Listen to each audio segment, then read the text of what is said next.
waxaa degmada Buuhoodle ee gobolka Togdheer lagu qabtay xalay munaasabad lagu xuseeyay 60 sanad guuradii ka soo wareegtay midowgii gobolada Waqooyi iyo Koonfur oo ku beegneed kowda Luulyo. Munaasabada lagu xuseeyay kowda Luulyo waxaa ka soo qayb galay dhammaan bulshada qaybaheeda kala duwan ee magaalada Buuhoodle. Madaxa xafiiska xarunta Buuhoodle ee xisbiga nabad iyo nolol Ibrahim Daahir Fiqi iyo Barafasal Ibrahim Siciid, madaxa xafiiska xarunta gobolada Waqooyi ee magaalada Buuhoodle iyo Asad Faarax Aadan. waa kowda Luulyo waa xafladii Buuhoodle ee kowda Luulyo. intaa waxaan raacinayaa halka kan Buuhoodle waa meeshii halganka Soomaaliyeed ka bilowday, waa xaruntii daraawiisheed, meeshuu Sayid Maxamed Cabdilla Xasan ku dhashay waxay inoo jirtaa 6 kiiloomitir. waxa weeye maanta ilaa iyo maalinkaa waxay u taagnayd halgan, midnimo, wadaninimo, Soomaaliyiin kala goyn ay isku mid ahaato ayay u taagnayd. calankeed maalintan Israaci ay Soomaali israacday the Unity Day. intaa haddaan dhaafo waxaan hambalyo u dirayaa iyo bogaadin ummadda Soomaaliyeed. waxaan kaloo u dirayaa baarlamaanka Soomaaliyeed oo ansixiyay maqaamka Muqdisho. waanu taageersanahay, waxaanu leenahay hambaliyo. waxaan kale waanu ku taageeraynaa golaha komishanka doorashooyinka.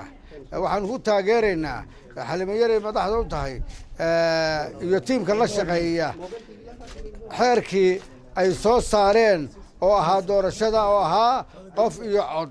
taana waxaanu leeyahay hambaliyo. sanad guuradii 60aad waa maalintii ay midowday Soomaaliya. waxaa kaloo farxad weyn ah in aan ku salaamo ummadda Soomaaliyeed oo dhan ka bacdi 1900 iyo 1990kii waxaa dhacday dawladdii Soomaaliyeed markii bariga jirtay. waxaa kaloo farxad weyn ah in aan maanta oo ay tahay bishii Julaay 2020kii in aan ka qodbadeeyo oo farxad aan macnaheedu ku taageero dhammaan ummadda Soomaaliyeed meel ay joogtaba maalintii hadalka uma dhameystirmay meel ay joogto ummadda Soomaaliyeed. saas aan ugu hambalyeynaya. waxaan leeyahay kulligiin ba hambaliyo soo dhaweeya ummadda dawladda Soomaaliyeed maanta jirta ee Soomaaliya oo laga quustay oo ummaddu ay aragtay nation aan jirin dib u soo kiciyay oo qaaday dib. ugu dambeyn munaasabada xalay lagu xusiyay kowda Luulyo waxaa soo xiray Sakariya Nuur Taajir Cabdilaahi, xoghayaha guud ee North State of Soomaaliya. maxsuulka wixii u qabsoomay waa muunad cidna lagaga musuugi karin. waa mahadho xusid mudan oo farxad lagu majiirto. waa mansab lagu muraaqoon karo sida maanta oo kale.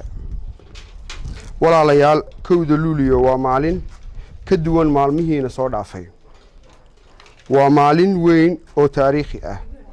waa maalin isu keentay ummadeenna Soomaaliyeed.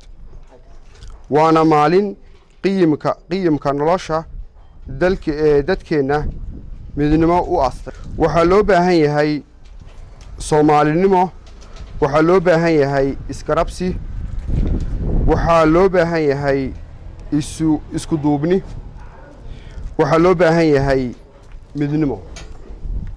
walaalayaal, noloshu marna qabyo kama dhammaato. mar walba waxaynu marti u nahay marxaladaha taariikhiga ah ee nolosha. Najaam Maxamuud Salaad, telefishinka caalamiga Bulsho TV, magaalada Buuhoodle.